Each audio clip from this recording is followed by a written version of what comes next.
उपमुख्यमंत्री एकनाथ शिंदे आणि मोदींच्या भेटीवरून उद्धव ठाकरेंनी मात्र टीका केली आहे। या भेटी दरम्यान चिंता करू नका, मी तुमच्या पाठीशी आहे असा संदेश मोदी कोणाला देतायत? कोर्टाला धमकावतायत अशा शब्दात उद्धव बाळासाहेब ठाकरे पक्षाचे पक्षप्रमुख उद्धव ठाकरे यांनी हल्ला चढवला। अमित शहा मुंबईत असताना शिंदे दिल्लीत मोदींना भेटण्यासाठी गेले म्हणजे त्यांनी बॉस बदलला का, अशी खोचक टीका उद्धव ठाकरेंनी केली आहे। पंतप्रधानांना आपल्या देशाचे जे भाग्यविधाते आहेत त्या तरुणांना ते भेटत नाहीत।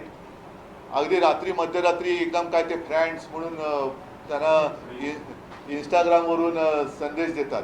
म्हणजे आता ही एक बघण्यासारखी गोष्ट आहे की कोरोनाच्या काळामध्ये जेव्हा मी फेसबुक लाईव्ह करत होतो तेव्हा मला जे उपदेश देत होते की फेसबुकवरून सरकार चालत नाही, आता इंस्टाग्रामवरून सरकार चालवण्याची वेळ आलेली आहे। एवढी यांची आता हालत खराब झालेली आहे। हे मिंदे जायचे तेव्हा ते त्यांच्या शहासेनेच्या प्रमुखाला भेटायचे।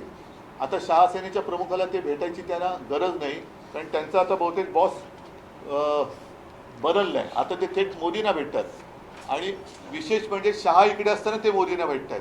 म्हणजे मग हा जो काय भिवू नको मी तुझ्या पाठीशी आहे ही धमकी वजा संदेश सुप्रीम कोर्टाला मोदींनी दिला आहे, अमित शहानं दिलेला आहे, देवेंद्र फडणवीसांना दिलेला आहे की प्रशासनाला दिलेला आहे, नक्की कोणाला